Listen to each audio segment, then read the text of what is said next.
Olá, retomamos então a nossa aula 7 de Direito Constitucional do curso de Gestão de Políticas Públicas da Universidade de São Paulo. O tema é Organização do Estado, o subtema é Federação e Federalismo.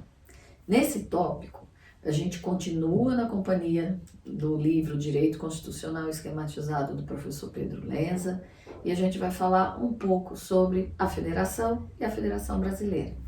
A federação, a origem dela, ela ocorre nos Estados Unidos em 1787, né? E ela começa como, ela decorre de um processo. Que processo foi esse? Né? Em 1776 houve a proclamação da independência das 13 colônias britânicas da América. Ali, a partir dali, começou o processo dos artigos de confederação, né? Um pacto que foi feito entre essas 13 colônias, que dava ali um direito de secessão ao pacto, ou seja, direito de se separar a qualquer momento daquele acordo que se fazia todos para, vamos dizer, se proteger e se defender do inimigo comum, que seria o colonizador, que seria a Inglaterra. Então, a Federação Norte-Americana, né, os Estados Unidos da América, ele surge através desse pacto original que gera um segundo pacto de aglutinação, em que esses estados abrem mão do direito de secessão e, em troca disso, eles se aglutinam para se protegerem, mas a base disso tudo gera uma maior autonomia de cada uma das 13 colônias, agora 13 estados. Esse pacto inicial gera um modelo de organização que ainda não tinha sido visto dentro das estruturas de Estado do mundo. Então, esse movimento da revolução que acontecia nos Estados Unidos inova numa nova forma política de se organizar. E nessa nova forma política, a esta nova forma política de organização, se deu o nome de federação. A Federação Americana, então, ela é caracterizada por uma grande autonomia das partes, ou seja, dos estados, dos seus membros. E a Federação Brasileira, que ela nasce inspirada nesse modelo americano, ela tem uma lógica um pouquinho diferente. Era um estado unitário que se descentralizou, dando autonomia para os entes locais. Isso faz com que aquele grande poder que tinha no Estado unitário, né, no órgão central do Estado unitário, seja herdado automaticamente pela União Federal. Então, na nossa federação, a União Federal, na prática, e a gente vai ver isso durante o curso em alguns dispositivos constitucionais, embora não haja formalmente uma hierarquia entre os entes federativos, na prática ela concentra muito mais poderes e na prática ela funciona como se houvesse de fato essa hierarquia. Quais são as características dessa federação? Ela tem descentralização política, ou seja, há núcleos de poder político em todo o território nacional, no caso do Brasil, os estados e os municípios, no caso dos Estados Unidos, os estados, além do órgão da União Federal. Há uma repartição de competências decorrente dessa autonomia que é dada aos entes federativos. É necessário que haja uma Constituição rígida, com base jurídica, para poder garantir a distribuição dessas competências. Quem diz a competência de cada ente federativo? A Constituição Federal. Ela é que vai dizer o que cada ente autônomo pode ou não, e muitas vezes deve ou não fazer. Isso gera uma estabilidade institucional. É para evitar a instabilidade que a Constituição deve partir dessa descrição. Há uma inexistência do direito de secessão, ou seja, ninguém pode sair do pacto federativo, tá? Esse é o chamado princípio da indissolubilidade do pacto federativo e, inclusive, não pode haver qualquer emenda à Constituição Federal que trate desse assunto. Isso está lá nas cláusulas pétreas constitucionais, artigo 60, parágrafo 4º, inciso 1º da Constituição.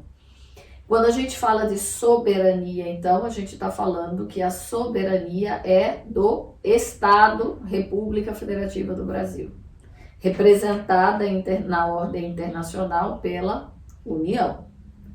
tá? Então a soberania é do Estado, da República Federativa do Brasil.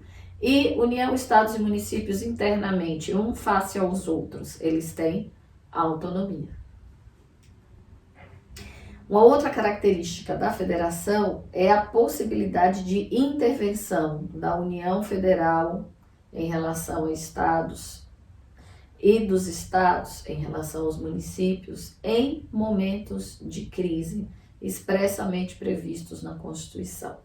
Um dos vídeos que a gente vai ter durante esse tópico é exatamente isso, a possibilidade de intervenção. E a intervenção ela é um instrumento grave, mas um instrumento que, ao contrário do que se pode pensar a priori, ele mantém a federação, era para preservar a federação. Uma outra característica é a auto-organização dos Estados-membros, para elaborar suas próprias constituições estaduais. Outra característica é que haja um órgão representativo dos Estados-membros, né, dessa federação, dentro do processo legislativo federal. Que órgão é esse? O Senado Federal. Enquanto os deputados representam o povo que o elegeu, né?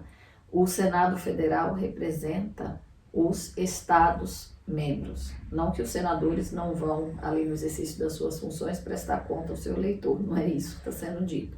Mas a missão institucional do Senado é representar esse equilíbrio federativo. Além disso, as federações precisam determinar um guardião da Constituição. Né? A teoria clássica, desde o modelo americano, tem sido que o Supremo Tribunal Federal, né, a Corte Constitucional, que é um nome genérico, que a Corte Constitucional, no caso, função essa exercida pelo Supremo Tribunal Federal, seja aquela que resguarda a Constituição. E há uma repartição de receitas. Claro, ninguém pode exercer autogoverno, ninguém pode se tornar autônomo se não tiver, né, as fontes de receitas necessárias para o exercício das suas atividades. Então, nesse sentido, essas são características gerais de qualquer federação. E a Federação Brasileira? Ela surge do decreto número 1, de 15 de novembro de 1889, que instituiu não só a federação, mas também a forma republicana de governo. Lá no artigo 1º da Constituição, em seu caput, também está descrito que nós somos uma federação, além do artigo 18 da Constituição Federal. A nossa forma de governo, então, já foi dita, é republicana, a nossa forma de Estado é uma federação. As características do Estado brasileiro, que são um Estado democrático de direito, ou seja, é um Estado em que a base é a democracia, que é o governo do povo, né? Entre os componentes da nossa federação, nós temos União, Estados, Distrito Federal e municípios. Então, o modelo brasileiro ele inovou ao incluir o município em relação ao modelo original americano. E o nosso sistema de governo é o sistema presidencialista. Nosso idioma oficial é a língua portuguesa, mas observem que a Constituição assegura às comunidades indígenas a possibilidade de utilização de suas línguas maternas nos processos de aprendizagem, ou seja, o direito de falar e de perpetuar para as gerações que chegam as línguas maternas, as línguas indígenas originais, e são várias, mas o idioma oficial é a língua portuguesa. Além disso, a República Federativa do Brasil, ela tem os chamados símbolos da República. Quais são esses símbolos? Agora eu vou pedir para o meu expert em imagens, o André, que me ajuda a fazer essas aulinhas para vocês, para o André colocar aqui atrás, o símbolo da bandeira, o hino, as armas e o selo nacional. Esses são os 4 símbolos reconhecidos da República Federativa do Brasil. Distrito Federal, estados e municípios poderão também ter os seus próprios símbolos, e normalmente tem, né? Todos eles têm. Há também, a título de curiosidade, na legislação, a criminalização de condutas, né? No caso, uma contravenção penal que o desrespeito ou ultraje a símbolo nacional.